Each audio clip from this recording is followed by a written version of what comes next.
national security at a premium and the emerging threats as it relates to supply chains. We had to address that. We did address it. It was done in the last Congress, and as a result, that project is moving forward. When it comes to tariffs, I've looked at maps with arrows that show the negative impact, and no arrow is bigger than the state of New York. I live less than 100 miles from the Canadian border. My mother grew up in a town called Chateauguay, New York, which is 5 miles from the Canadian border. But you don't have to be 5 miles from the border to see the impact that already exists. Tariffs are necessary tools that can be used for national security, for protecting hardworking Americans and their jobs, and to grow that. But the current administration's approach lacks strategy and nuance, fails to recognize beneficial relationships between our friends, our allies, and our business partners like Canada. In Central New York and the Mohawk Valley, we rely heavily on trade with Canada for both imports and exports. Sometimes a product's production crosses the border multiple times, sometimes within the same company, and still tariffs would be imposed on those pre-manufactured products. Materials come from Canada, and our products go to Canada. We have multiple industries that are being impacted in agriculture, lumber, metal production, as I mentioned, our building materials for an important plant that is coming into my district. There are double and triple tariffs that are hurting the bottom line. They're hurting jobs. Contracts are being canceled. Contracts are not moving forward in the negotiation process. Costs are being driven up. It makes absolutely 0 sense. So we have to get this right. The relationship between my district and Canada is so intricate, and it goes beyond just commerce. Canadians are our friends. They're often our family members. As I said, they're our business partners. And what newly elected Canadian Prime Minister Carney made remarks last night, and he called this the American betrayal. To hear stories of Canadians taking American products and turning them over so as to easily identify that product as American-made is unbelievable, something that I would not imagine in our lifetime. And it is an unnecessary act because of the unnecessary acts that have come out of this administration. The Prime Minister pledged to find new relationships and new agreements with reliable trade partners outside of the United States of America. And I do agree that describing this situation as a tragedy is accurate. My conversations with New York farmers, including dairy producers, owners of apple orchards, maple syrup producers, and other industries like lumber, the interconnectedness between New York State's economy and Canada is vital to our collective success. Items like fertilizer, potash, these come from Canada. 90% of our potassium, not just in Central New York, but all across this country, comes from Canada. So we must use precision when it comes to our trade policy. Tariffs are basically a tax on American consumers and businesses, continues to drive up costs for essential items like groceries, fuel, agricultural supplies. Where I'm from, in Central New York, we want policies that reflect the realities of our interconnected economy with our friend and ally, Canada. America, the people of New York 22, our farmers, we all need policies that make sense, not a whipsaw, on again, off again tariff game that this current administration is playing. It's reckless. The impact will be massive. There will be waves of negative impact on multiple sectors of our economy. And that means it's going to hurt hardworking Americans. It's going to hurt small businesses. We must restore our standing as a reliable trade partner, not just with Canada, but with our other allies and trade partners around the world.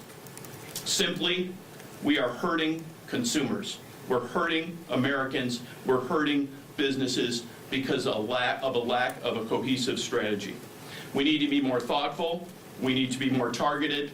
We need to strengthen our economy without placing undue burdens on hardworking Americans. So I ask that we have sanity to our trade policy and that we restore our country's standing around the world, not just as a reliable trade partner, but as the beacon of democracy around the world. Thank you. I appreciate the opportunity to speak, and with that, I'll pass along the microphone to my colleague, Representative April McLean Delaney.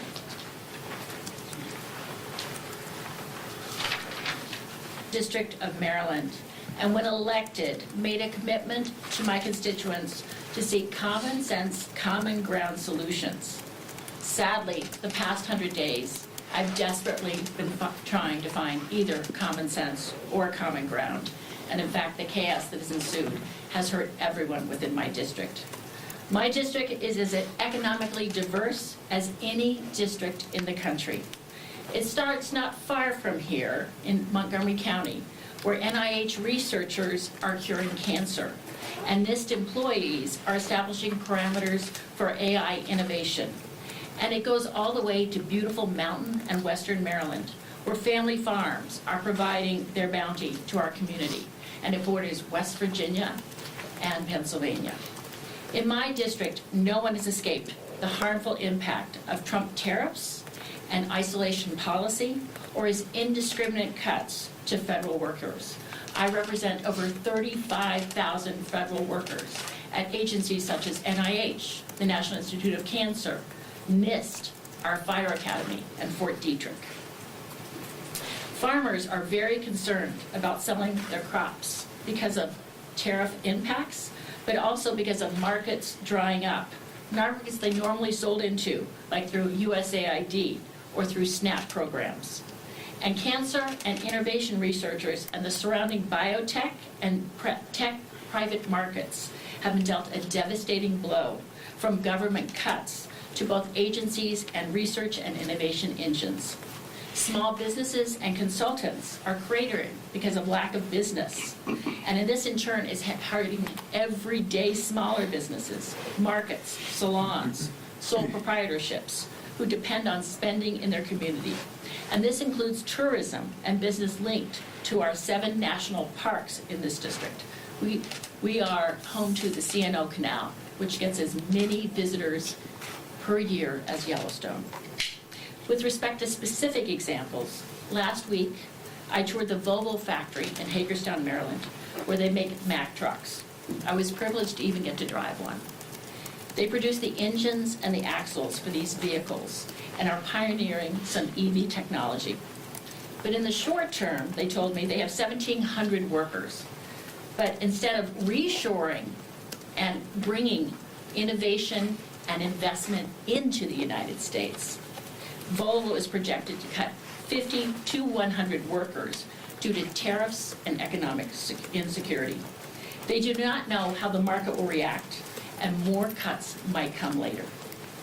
Moreover, I had met with each of my 5 county farm bureaus: Montgomery County, Frederick, Allegheny, Washington County, Garrett, and they're all concerned about crop market prices, SNAP, and reimbursement for investments they've made into their farms, which have not been reimbursed by government programs for which they were promised. It is a tsunami hitting them from every angle, and toppled with that are threatened cuts to Medicaid, Medicare, and Social Security. And of course, rural health clinics are really at risk in my district because of their dependence on Medicaid. These self-inflicted, nonsensical, penny-foolish and pound-foolish policies are impacting our economic security, our U.S. competitiveness, and our national security. Much more to say, innovation, and our trust internationally in the U.S. and the U.S. economy and our U.S. dollar. Having said the above, I stand ready to work on common sense, common ground solutions, and across the aisle to make a reality the things we all care about, including focusing on inflation, innovation, affordability, and fortifying our U.S. resilience, our U.S. competitiveness, and our national security. I thank you, and I look forward to taking any questions. I appreciate Representatives Delaney and Mannion sharing perspectives from their district with us. Questions? Michael? Good to see you, Chairman. Former President Trump told The Atlantic in an interview they published yesterday that he doesn't think Democrats have a leader or know what they're doing. Given your criticisms of the president's first 100 days, how do you respond to that? And do you see criticisms of the party lacking a leader as a challenge going into 2026? Not at all. Our strength of purpose and resolve is driven exactly by the constituents that Representatives Mannion and McLean Delaney are talking to. Our strength and our focus is on improving our communities in this country. And the chaos that we see from Donald Trump is not helping that. It's not helping the fact that he said he would lower costs on day one, the failed promises. This is just a deflection by the president for promises that he has been unable and unwilling to achieve. So it doesn't concern us that he wants to play politics because he can't deliver for the American public.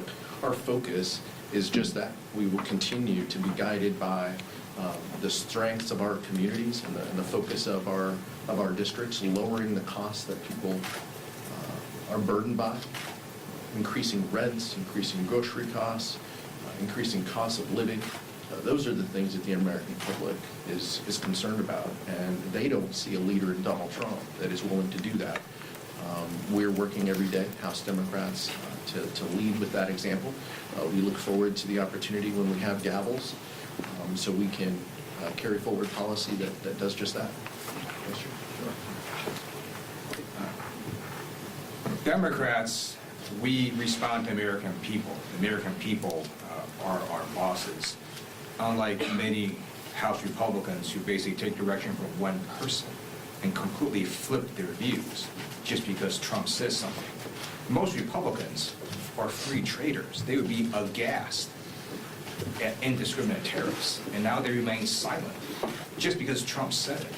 Most Republicans understand Russia is a threat to the world and the United States, and many of them are now silent just because Trump has this bizarre relationship with Putin where he bends the knee to Putin. So Democrats operate differently. We're with the people of America. We're from the ground up. And that's why poll after poll now shows Donald Trump at only 39% approval, because American people don't like what one man is trying to do. Thank you. Rather? Now that Congressman Connolly is stepping aside on oversight, can you walk us through the process of replacing him? Will there be an election? What's the timeline? And would that be a caucus-wide vote? There's no vacancy in the Oversight Committee. First of all, Jerry Connolly has spent 30 years representing Northern Virginia. He is an amazing public servant. He continues his work. We wish him the best. He's been incredibly honest and transparent about his battle with cancer. At this moment, as you mentioned, he will be stepping aside. We will be conducting ourselves in a way that he desires, that he and the committee desire, and that is for leadership to step up and help run the meetings as well. And we heard a presentation from Representative Lynch this morning on behalf of the Oversight Committee, but there's no vacancy at the committee. If that's our position. Nick? I want to ask about, with the first 100 days, Leader Jeffries up here yesterday was talking about it being an all-hands-on-deck moment for Democrats. As you guys think about the next few weeks, can we expect to see more demonstrations like what we saw from Leader Jeffries on Sunday on the steps? Are you thinking of other, perhaps unorthodox forms of protest around here? There will be public displays where we have our perspectives heard, but just reflecting on Sunday, I thought it was great that Senator Booker and Leader Jeffries, two people of faith on a Sunday, sitting and talking about the dangerous and reckless behavior of this administration and how it is un-American and makes life difficult for members of our community. I thought it was organic and a good testament to the good trouble that they were trained under in John Lewis. And I think that House Democrats look forward to exercising our viewpoints, maybe creating a little bit of good trouble and making our perspectives heard, but doing it together as a caucus family. We'll be working with the Senate leadership as well, and we'll have plenty to say as a group moving forward in the next couple weeks. Yes, thank you. In the first 100 days, has the president done anything that rises to the level of impeachable offenses? What the president has done is sought to erode the fabric of our country by stoking chaos, fear, division. And this is not unlike behavior he has done in the past. But right now, we will deal with the tools in front of us and the policies that he and House Republicans have placed forward, which are reckless cuts to the healthcare system, to our supplemental nutrition that is relied on by women and children and families across this country. Those are the policies that we're going to push back against, and those are the items that the American public is paying attention to. Impeachment is at times a tool that can be used. This president is no stranger to that. He's been impeached twice, but we don't have any confidence that House and Senate Republicans would do their jobs, and so this is not an exercise that we're willing to undertake. Chairman, have you had any contact with Congressman Norcross since he's been hospitalized? Any indication of when he might return, or have you had any conversations? I haven't. I know other members of the leadership team have. I don't have any updates on him. Vice President Harris is making a speech tomorrow, just around the 100-day mark. Anything you're looking out for in her speech? Anything you would like her to touch on? Vice President Harris is a leader, and I would expect that she's going to talk about the willingness of Americans and women to serve in higher office.